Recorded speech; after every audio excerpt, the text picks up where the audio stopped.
यह कहानी बेंगलोर के एक ऐसे हिस्से की है जिसके बारे में लोग कहते हैं कि दिन में भी वहाँ की हवा में एक अजीब सी ठंडक रहती है, जैसे कोई अदृश्य साया हमेशा मौजूद हो।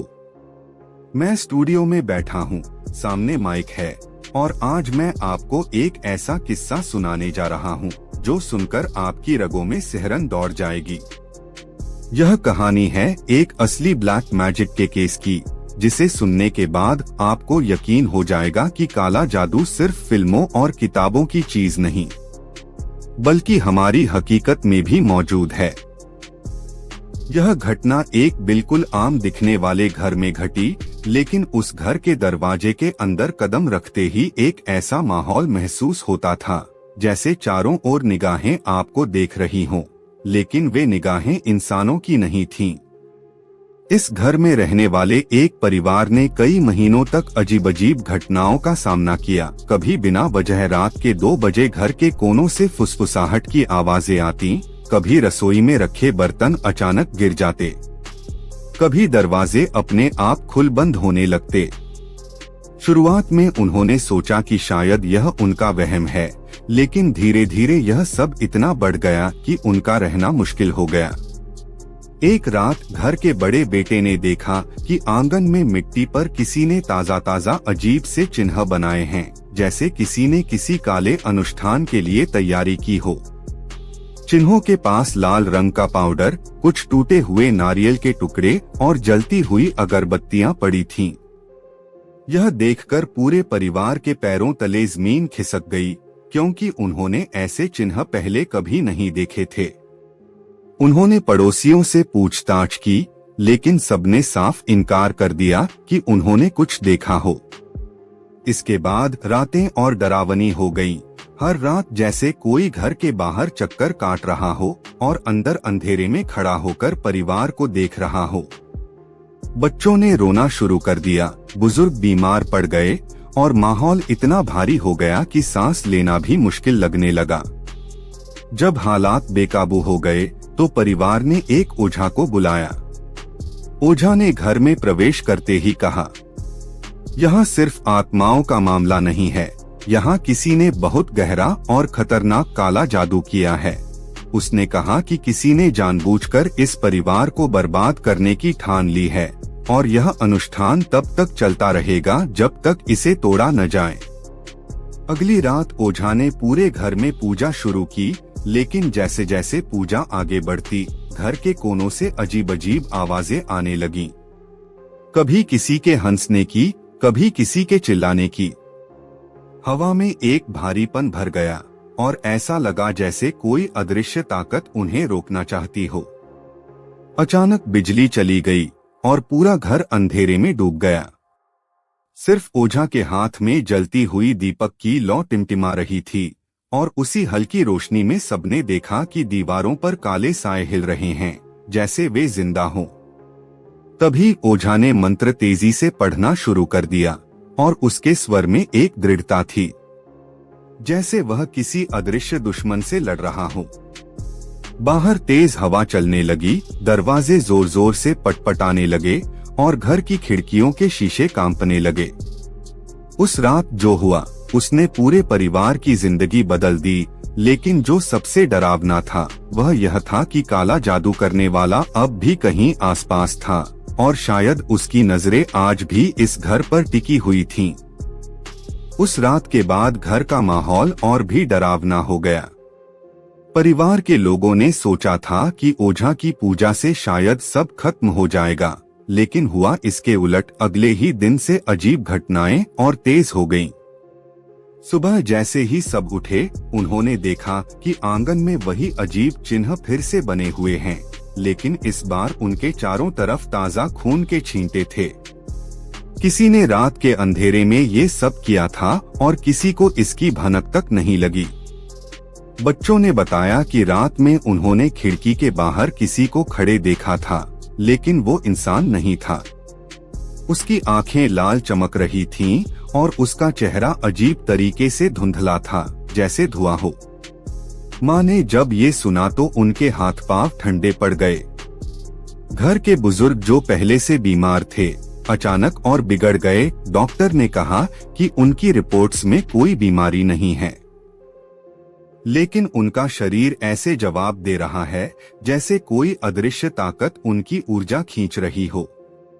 इसी बीच रात में पूरे घर में एक अजीब सी गंध फैलने लगी, सड़ी हुई मिट्टी और जलते तेल की मिश्रित गंध।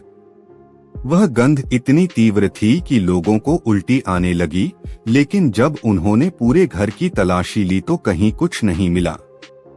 ओझा को बुलाया गया, लेकिन इस बार उसने आने से पहले ही चेतावनी दी। अब यह खेल आसान नहीं रहेगा, क्योंकि जिसने ये काला जादू किया है वह सीधे सीधे आपको चुनौती दे रहा है।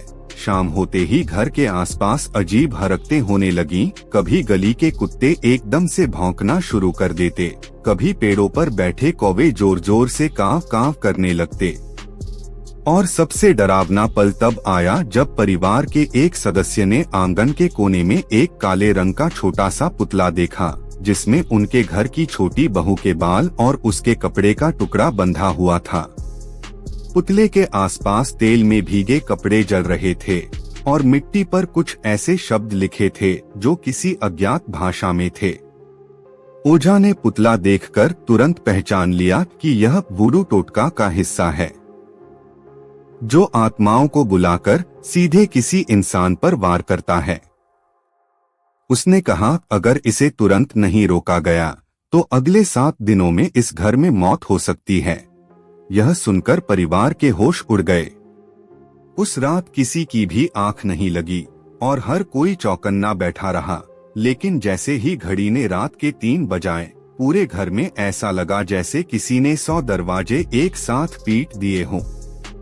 दीवारों पर खरोंच के निशान बनने लगे और छत पर किसी के दौड़ने की तेज आवाज आई।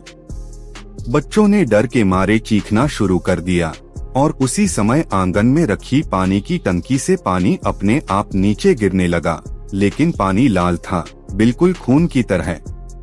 अब यह साफ हो गया था कि मामला किसी मजाक या वहम का नहीं, बल्कि असली और खतरनाक काले जादू का था, और उस ताकत का इरादा सिर्फ डराना नहीं बल्कि बर्बाद करना था। ओझा ने जब तीसरी बार घर में कदम रखा तो उसकी आंखों में एक अजीब सा संकल्प था। उसने परिवार को साफ साफ कहा, आज रात हम इसका अंत करेंगे, चाहे इसकी कीमत कुछ भी हो। उसने अपने साथ कई चीजें लाईं, पीतल का बड़ा कटोरा, काले धागे के गुच्छे, पीले चावल, नींबू और एक पुरानी तांबे की घंटी। सूरज ढलते ही उसने घर के बीचों बीच एक चौकोर मंडल बनाया और चारों कोनों में लाल मिट्टी से बने दीपक जलाए। उसने परिवार को आदेश दिया कि पूजा शुरू होने के बाद कोई भी उस घेरे के बाहर नहीं जाएगा, चाहे कुछ भी हो जाए। रात के करीब 12:30 बजे जब चारों तरफ सन्नाटा छा गया, ओझा ने मंत्रोच्चार शुरू किया। शुरुआत में सब सामान्य लग रहा था, लेकिन जैसे ही मंत्र की गति तेज हुई, घर में हल्की हल्की हवा चलने लगी और वह हवा देखते ही देखते तूफानी झोंकों में बदल गई। खिड़कियों के शीशे जोर जोर से बजने लगे, दरवाजे अपने आप बंद हो गए और अचानक ऊपर छत से किसी भारी चीज के गिरने की गूंज सुनाई दी। उसी वक्त एक तीखी और सड़ी हुई गंध पूरे घर में फैल गई, जैसे किसी ने सड़े मांस के टुकड़े जला दिए हों। ओझा ने अपनी आंखें बंद किए बिना मंत्र पढ़ना जारी रखा, लेकिन तभी उसके सामने रखी घंटी अपने आप बजने लगी और उसकी आवाज इतनी डरावनी थी कि बच्चों ने अपनी मां के गले से लिपटकर रोना शुरू कर दिया। अचानक घर की दीवार पर एक लंबा सा साया उभरा। वह साया किसी इंसान का नहीं था। उसका सिर बेहद बड़ा और तिरछा था, हाथ बेहद लंबे और आंखें चमकते अंगारे जैसी। वह साया धीरे धीरे मंडल के पास आने लगा, लेकिन जैसे ही उसने सीमा पार करने की कोशिश की, दीपकों की लौ तेजी से भड़क उठी और एक चटाक की आवाज आई। ओझा ने नींबू और चावल उस दिशा में फेंके और जोर से एक मंत्र बोला। तभी वह साया कुछ पल के लिए पीछे हट गया, लेकिन उसकी जगह एक महिला जैसी आकृति प्रकट हुई। उसके बाल लंबे और बिखरे हुए थे, चेहरा पूरी तरह काला और मुंह से खून की धार बह रही थी। वह भयानक आवाज में बोली, तुम इसे नहीं रोक सकते, इसका अंत तुम्हारे साथ होगा। इतना कहते ही घर के कोनों से कई आवाजें आने लगीं, जैसे दर्जनों लोग एक साथ फुसफुसा रहे हों। परिवार के लोग कांपते हुए उस घेरे के बीच में एक दूसरे का हाथ पकड़े बैठे थे, जबकि ओझा लगातार मंत्रों की गति बढ़ाता जा रहा था। माहौल इतना भारी हो गया था कि सांस लेना मुश्किल था और हर सेकंड ऐसा लगता था कि दीवारें अंदर की ओर सिकुड़ रही हैं। तभी बाहर आंगन से तेज चीख सुनाई दी, जैसे किसी को जिंदा जला दिया गया हो। ओझा ने कहा, ये उसका खेल है, ध्यान मत भटकाना, अभी सब खत्म नहीं हुआ। ओझा ने जैसे ही मंत्रों की आखिरी माला शुरू की, पूरे घर में अचानक एक तेज धमाके की आवाज गूंज उठी, जैसे किसी ने अंदर से दीवार तोड़ दी हो। दीपकों की लौ एकदम लंबी हो गई और उनके चारों ओर जैसे अदृश्य आग का घेरा बन गया।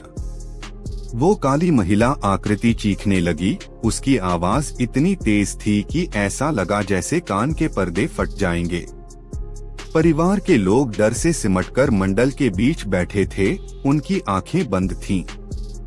लेकिन दिल की धड़कन इतनी तेज थी कि जैसे छाती से बाहर कूद जाएगी।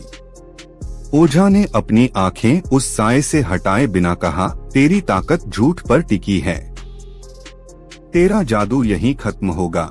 इतना कहते ही उसने पीतल के कटोरे में रखी काले पानी जैसी द्रव्य को उस आकृति की ओर फेंका। पानी जमीन पर गिरते ही भाप उठी और घर में ऐसी चीख गूंजी जैसे 100 लोग एक साथ दर्द में तड़प रहे हों। उसी पल खिड़कियों के शीशे अपने आप टूटने लगे, दरवाजे धड़ाम से खुल गए और बाहर का तूफान पूरे घर में घुस आया। काली आकृति ने आखिरी बार गर्जना की और हवा में ऐसे घुल गई जैसे कभी थी ही नहीं। लेकिन जाते जाते उसने एक अजीब वादा किया, मैं लौटूंगी तुम्हारे खून की आखिरी बूंद लेने। इसके बाद घर का माहौल अचानक शांत हो गया। भारीपन गायब हो गया, सड़ी हुई गंध खत्म हो गई और चारों ओर सिर्फ दीपकों की मंद रोशनी और ओझा के थके हुए चेहरे की छाया बची। ओझा ने गहरी सांस लेते हुए कहा, काला जादू टूट चुका है, लेकिन जिसने इसे किया है वह अब भी जिंदा है और उसकी नफरत बाकी है। अगले ही दिन परिवार ने वह घर छोड़ दिया और दूसरी जगह जा बसे, लेकिन उनके दिल में डर आज तक जिंदा है। कहते हैं कुछ महीनों बाद उस इलाके में रहने वाले लोगों ने रात के समय अजीब आवाजें सुनी, कभी किसी के कदमों की, कभी किसी के धीमे धीमे नाम पुकारने की।